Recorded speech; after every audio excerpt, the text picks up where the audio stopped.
വയനാട്ടിലെ ഇടതൂർന്ന വനത്തിന് നടുവിലൂടെ കിലോമീറ്ററുകൾ നടന്ന് സൂചിപ്പാറ വെള്ളച്ചാട്ടത്തിനടുത്തെത്തുക, അതിന്റെ ഇടിമുഴക്കത്തിൽ പ്രകമ്പനം കൊള്ളുന്ന മനസ്സോടെ മറ്റെല്ലാം മറന്ന് പ്രകൃതിയുടെ വശ്യതയിൽ ലയിച്ച് ഒരു മാസം നമ്മൾ നിന്നുപോകുമത്രേ. സൂചിപ്പാറ വെള്ളച്ചാട്ടത്തിന്റെ വിശേഷണം കേട്ട മാത്രയിൽ തന്നെ അങ്ങോട്ട് പോകാൻ സീനിയർ സഞ്ചാരിയും കൂട്ടുകാരും തീരുമാനിച്ചു. അങ്ങനെ ഞങ്ങൾ താമസിച്ചിരുന്ന പനമരത്തെ ഡ്രാഗൺ വില്ല റിസോർട്ടിൽ നിന്നും രാവിലെ തന്നെ യാത്ര തിരിച്ചു. അടുത്ത് കണ്ട ഒരു തട്ടുകടയിൽ നിന്നും ഞങ്ങൾ ചൂടുള്ള പ്രഭാത ഭക്ഷണം കഴിഞ്ഞ് യാത്ര തുടർന്നു. മലയും കാടുമെല്ലാം താണ്ടി നടന്നതുകൊണ്ടാവാം നല്ല വിശപ്പായിരുന്നു. അതുകൊണ്ട് തന്നെയാകണം കഴിച്ച അപ്പവും മുട്ടയും വളരെ സ്വാദിഷ്ടമായി തോന്നി. മെയിൻ റോഡിൽ നിന്നും ഇടത്തോട്ട് തിരിഞ്ഞ് സൂചിപ്പാറ വെള്ളച്ചാട്ടം ലക്ഷ്യമാക്കി ഞങ്ങളുടെ വാഹനം യാത്ര തുടർന്നു. വെൽക്കം ടു സൂചിപ്പാറ എന്ന സ്വാഗതമോന്ന ബോർഡ് കണ്ട് ഞങ്ങൾ മുന്നോട്ട് പോയി. തേയിലത്തോട്ടങ്ങൾക്ക് നടുവിലൂടെ വീതി കുറഞ്ഞു വളഞ്ഞു പുളഞ്ഞു പോകുന്ന ടാറിട്ട റോഡിലൂടെയുള്ള ഈ യാത്ര അതുല്യമായൊരു അനുഭവമായി തോന്നി.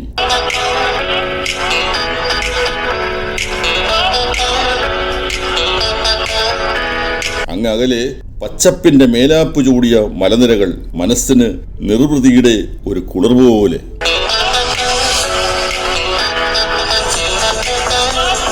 പ്രകൃതിയുടെ വശ്യതയിൽ ലയിച്ചിരുന്ന ഞാൻ 40 കിലോമീറ്റർ യാത്ര ചെയ്ത് സൂചിപ്പാറ വെള്ളച്ചാട്ടത്തിന്റെ പാർക്കിംഗ് ഗ്രൗണ്ടിലെത്തിയത് അറിഞ്ഞതേയില്ല.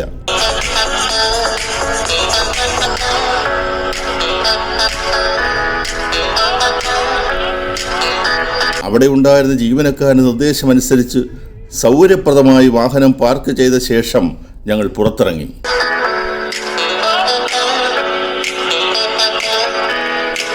വെള്ളച്ചാട്ടത്തിന്റെ ഇരമ്പം ഒരു മുഴക്കമായി ഇവിടെ നിന്നേ കേൾക്കാം. പച്ചയും ചുവപ്പും പെയിന്റ് അടിച്ച ഫോറസ്റ്റ് ഡിപ്പാർട്ട്മെന്റിന്റെ സൂചിപ്പാറ വെള്ളച്ചാട്ടത്തിലേക്കുള്ള സൂചനാ ബോർഡ് കാണാം. ഇതാ ടിക്കറ്റ് കൗണ്ടർ. ഇവിടെ നിന്ന് ടിക്കറ്റ് വാങ്ങി ഞങ്ങൾ അകത്തേക്ക് നടന്നു. രാവിലെ 9 മുതൽ വൈകുന്നേരം 5 മണി വരെയാണ് സന്ദർശന സമയം. ചെങ്കല്ല് വിരിച്ച് നടപ്പാത അങ്ങ് കാട്ടിനകത്തേക്ക് നീണ്ടു കിടക്കുന്നു. ഏകദേശം 1.5 കിലോമീറ്ററോളം പച്ചപ്പ് നിറഞ്ഞ വനത്തിലൂടെ നടന്നു വേണം നമുക്ക് വെള്ളച്ചാട്ടത്തിനടുത്തെത്താൻ. ഇത് ഇവിടെ നിന്നും ചെമ്മൺ പാത കോൺക്രീറ്റ് ടൈലുകൾ പാകിയ വഴിയിലേക്ക് കടക്കുന്നു. കൽപ്പറ്റയിൽ നിന്നും 22 കിലോമീറ്റർ അകലെയാണ് ഈ വെള്ളച്ചാട്ടം. കൃത്യമായി പറഞ്ഞാൽ വയനാട്ടിലെ മേപ്പാടി ഗ്രാമപഞ്ചായത്തിലെ വെള്ളരിമലയിൽ. സന്ദർശകർ പാലിക്കേണ്ടുന്ന നിബന്ധനകൾ ഞാൻ ഇതിനകം കണ്ടിരുന്നു. ഇവിടെയും പ്ലാസ്റ്റിക് നിരോധിച്ചിട്ടുണ്ട്. പ്ലാസ്റ്റിക് ബോട്ടിൽ കൊണ്ടുപോകണമെങ്കിൽ കാഷ് ഡിപ്പോസിറ്റ് ചെയ്ത് അത് തിരികെ വരുമ്പോൾ പൈസ തിരിച്ചു കിട്ടും.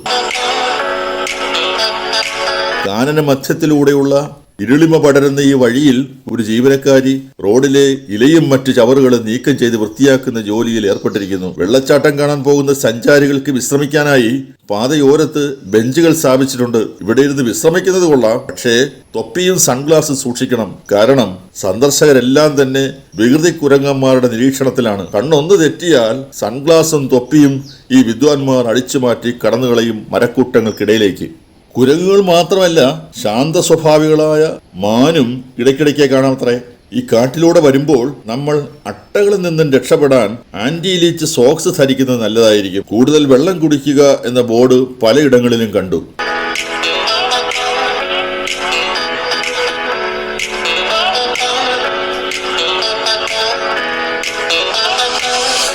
ഇവിടെയും സെക്യൂരിറ്റി ജീവനക്കാരുടെ നിരീക്ഷണ കേന്ദ്രങ്ങൾ പലയിടത്തായി സ്ഥാപിച്ചിരിക്കുന്നത് കാണാം. ഒരു നിരീക്ഷണ കേന്ദ്രത്തിൽ ഒരു വനിതാ ജീവനക്കാരിയെ കണ്ടു. അവരോട് സംശയങ്ങൾ ചോദിച്ചറിഞ്ഞതിന് ശേഷം ഞങ്ങൾ മുന്നോട്ട് നടന്നു. സമാനതകളില്ലാത്ത ശാന്തതയാണ് ഇവിടെ നമുക്ക് അനുഭവപ്പെടുക. സമൃദ്ധമായ വനമേലാപ്പ് നമുക്കായി പന്തലൊരുക്കിയ പോലെ. നിരീക്ഷണ കേന്ദ്രങ്ങൾ പലതും കഴിഞ്ഞ് ഞങ്ങൾ മുന്നേറവേ നിരപ്പായ പാത അവസാനിക്കുന്നു. ഇനി അങ്ങോട്ട് മലയിൽ നിന്നും താഴോട്ട് ഇറങ്ങണം. വീതി കുറഞ്ഞ വഴിയിൽ കല്ലുകൾ പാകിയിരിക്കുന്നു. ഇരുഭാഗത്തും പച്ച പെയിന്റ് അടിച്ച ഇരുമ്പിന്റെ കൈവരികൾ സ്ഥാപിച്ചിട്ടുണ്ട്. ഞാൻ കൈവരികളിൽ പിടിച്ച് വളരെ സൂക്ഷിച്ച് പതുക്കെ ഓരോ കല്ലുകൾ താണ്ടി താഴേക്ക് ഇറങ്ങിക്കൊണ്ടിരുന്നു. താഴെ കാണുന്ന പാറക്കല്ലുകൾ ആളുകൾ നടന്നാകണം നല്ല മിനുസമായ പ്രതലത്തോടുകൂടി കാണപ്പെടുന്നു. താഴേക്ക് പോകുന്ന പടവുകൾ ദാ ഇവിടെ അവസാനിക്കുന്നു. തട്ടി വീഴാതിരിക്കാൻ ഞാൻ ശ്രദ്ധിച്ച് താഴോട്ട് നോക്കിയാണ് ഇതുവരെ നടന്നത്. ഞാൻ നേരെ നിവർന്നു നോക്കിയപ്പോൾ കണ്ട കാഴ്ച വിസ്മയഭരിതം.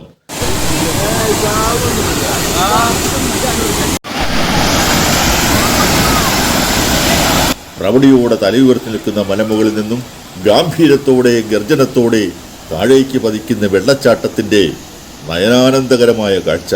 സെന്റിനൽ റോക്ക് വെള്ളച്ചാട്ടം എന്നുകൂടി പേരുള്ള ഈ ത്രിതല വെള്ളച്ചാട്ടം, സൂചിപ്പാറ വെള്ളച്ചാട്ടം പ്രകൃതിയുടെ തന്നെ വേറൊരു കലയെ അവതരിപ്പിക്കുകയാണോ?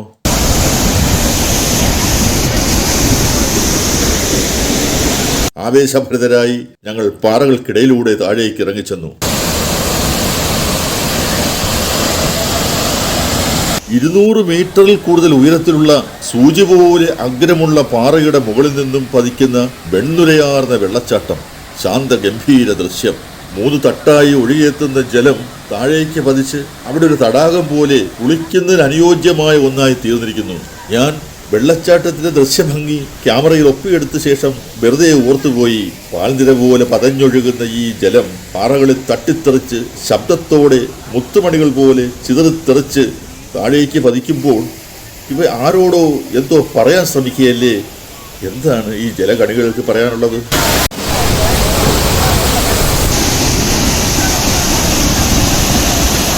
ജീവിതത്തിൽ നമുക്ക് എല്ലാവർക്കും ഉണ്ട് പറയാനാവാത്തൊരു രഹസ്യം, മായ്ക്കാനാവാത്തൊരു സങ്കടം, എത്തിപ്പെടാത്തൊരു സ്വപ്നം, ഒപ്പം മറക്കാനാവാത്ത പ്രണയവും. അങ്ങനെ വല്ലതും ഇവയ്ക്കും പറയാനുണ്ടാകുമോ? പെട്ടെന്ന് വളരെ ഉച്ചത്തിലുള്ള പൊട്ടിച്ചിരിയും കൈകൊട്ടും ആർപ്പുവിളികളും കൂടി ചേർന്ന് ശബ്ദം കേട്ട ഞാൻ ഒന്ന് ഞെട്ടി ഭാവനാചിന്തകളിൽ നിന്നും യാഥാർത്ഥ്യത്തിലേക്ക് അടർന്നു വീണു. അവിടെ കുറേയേറെ ചെറുപ്പക്കാർ ആർപ്പ് വിളിച്ച് ആരവത്തോടെ ആമോദത്തോടെ കുളിച്ച് മറിഞ്ഞ് ആർത്തുല്ലസിക്കുകയാണ്. ഗജവീരന്മാർ കൂട്ടം ചേർന്ന് നീരാടുന്ന പോലെ.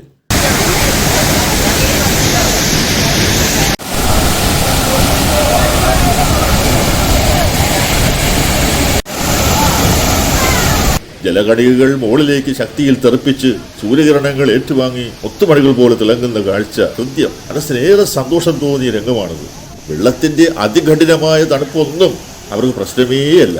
നഗരജീവിതത്തിന്റെ തിരക്കുകളിൽ നിന്നും നിത്യേന അനുഭവിക്കുന്ന മനസ്സംഘർഷങ്ങളിൽ നിന്നും ഒരിറ്റ് ആശ്വാസം കണ്ടെത്താനായി ശാന്തതയുടെയും പ്രകൃതി ദൃശ്യ വർണ്ണങ്ങളുടെയും കേദാരമായ ഇവിടം സന്ദർശകരുടെ ഒരു പർദീസയായി മാറിയിരിക്കുന്നു. ഇവിടെ ബഹുഭൂരിപക്ഷം സഞ്ചാരികളും യുവാക്കളാണ്. ഞാൻ ചുറ്റുപാടുമുള്ള കാഴ്ചകൾ ക്യാമറയിൽ പകർത്തി. താഴേക്ക് ഇറങ്ങി വന്ന കൽപ്പടവുകളും കൈവരികളുമാണ് ഈ കാണുന്നത്. ആ കാണുന്നത് വാച്ച്മാൻമാരുടെ ഒരു നിരീക്ഷണ കേന്ദ്രമാണ്. ഇവിടെ കുളിക്കുവാനും നീന്തുവാനും റാഫ്റ്റിംഗ് നടത്തുവാനുമുള്ള സൗകര്യമുണ്ട്. ഈ വിനോദങ്ങൾ കൂടാതെ പ്രൊഫഷണലുകാർക്ക് ഇവിടെ മല കയറ്റത്തിലും ഏർപ്പെടാം. തുഷാരഗിരിയിൽ കണ്ട വെള്ളച്ചാട്ടം പോലല്ലിത്. അതിനും എത്രയോ ഉയരത്തിൽ നിന്നാണ് വെള്ളം താഴേക്ക് പതിക്കുന്നത്. പ്രകൃതിയുടെ ഈ കരവിരുതിന്റെ ചാരുത മുഴുവൻ എൻ്റെ ക്യാമറയിലേക്ക് ആക്കുകയാണ്. കാലാകാലങ്ങളായി അനുസ്യൂതം ഒഴുകിയിറങ്ങുന്ന ഈ വെള്ളം ഒടുവിൽ ചാലിയാർ പുഴയിൽ ചെന്നു ചേരുന്നു. എത്ര ദൂരേക്കാണ് ഇവയുടെ യാത്ര? വെള്ളച്ചാട്ടങ്ങളുടെ ഭംഗി എത്ര പ്രാവശ്യം വീഡിയോയിൽ പകർത്തിയാലും മതിവരില്ല. ഓരോ വെള്ളച്ചാട്ടത്തിനും ഓരോ സ്റ്റൈലാണ്, ഗാംഭീര്യമാണ്, വ്യത്യസ്തമാണ്. സൂചിപ്പാറ വെള്ളച്ചാട്ടത്തിന്റെ മനോഹാരിത ക്യാമറയിൽ ഒപ്പിയെടുത്ത ശേഷം ഞങ്ങൾ പടികൾ കയറി മുകളിലെത്തി. വനിതകളടക്കം 3-4 പേർ സന്ദർശകരുടെ നീക്കം സദാ നിരീക്ഷിച്ചു വരുന്നു. ഗൈഡുകളുമായി ചേർന്ന് ഫോട്ടോ എടുത്ത് സൗഹൃദം പുലർത്തി അവരോട് യാത്ര പറഞ്ഞ് തിരികെ നടന്നു. അപ്പോഴും വെള്ളച്ചാട്ടം കാണാനായി ടൂറിസ്റ്റുകൾ വന്നുകൊണ്ടേയിരുന്നു.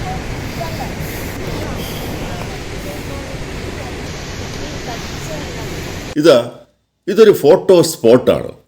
പശ്ചിമഘട്ടത്തിൻ്റെയും താഴെയുള്ള അരുവികളുടെയും മനോഹരമായ കാഴ്ചകൾ സൂചിപ്പാറയിലെ ഏറുമാടങ്ങളിൽ നിന്ന് നോക്കുമ്പോൾ മനസ്സിലേക്ക് ആഹ്ലാദത്തിൻ്റെ കുളിർമ അരിച്ചിറങ്ങും.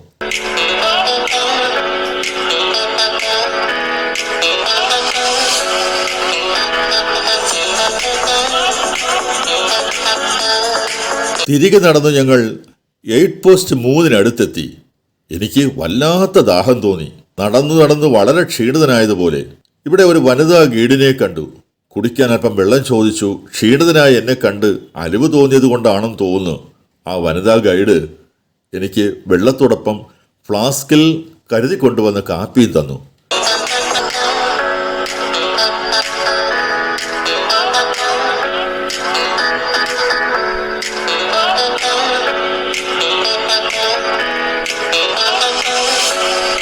അവരുടെ നല്ല മനസ്സിന് നന്ദി പറഞ്ഞ് ഞങ്ങൾ മുന്നോട്ട് നടന്നു. മുന്നോട്ട് നടക്കവേ കണ്ടു മുകളിൽ മരത്തിന്റെ ചില്ലയിൽ ഒരു മലയെണ്ണാൻ. ഞാൻ ക്യാമറ സൂം ചെയ്ത് അവന്റെ ചലനങ്ങൾ ഒപ്പിയെടുത്തു. ഈ വനത്തിൽ കാണപ്പെടുന്ന പക്ഷിമൃഗാദികളുടെ പേരുകളെല്ലാം ഇവിടെ ഒരു ബോർഡിൽ എഴുതി വച്ചിരിക്കുന്നു. ഇലകൾ പൊഴിഞ്ഞുകിടക്കുന്ന വനവീഥിയിലൂടെ ഞങ്ങൾ തിരികെ നടക്കവേ ഞാൻ ഓർത്തുപോയി, വയനാട്ടിലെ സൂചിപ്പാറ വെള്ളച്ചാട്ടം ശരിക്കും പ്രകൃതിയുടെ ഒരു നിധി തന്നെയാണ്. ഇവിടം പ്രകൃതി സ്നേഹികളുടെ പറുദീസയും സാഹസികത ഇഷ്ടപ്പെടുന്നവരുടെ സ്വപ്നവുമാണ്. ചാരുതയാർന്ന പ്രകൃതി ഭംഗിയും സുഖകരമായ കാലാവസ്ഥയും സൂചിപ്പാറ വെള്ളച്ചാട്ടത്തെ പ്രത്യേകതകൾ നിറഞ്ഞ ഒന്നാക്കി മാറ്റുന്നു.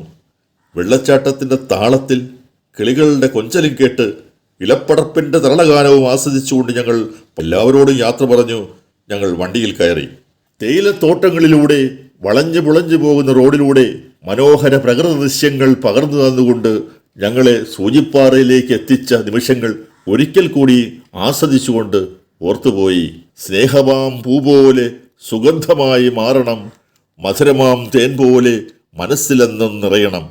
അതെ, ഒരു സ്നേഹം പോലെ സുഗന്ധം പോലെ തേൻ പോലെ മധുരമായൊരു ഓർമ്മയായി മാറി സൂചിപ്പാറ വെള്ളച്ചാട്ടം.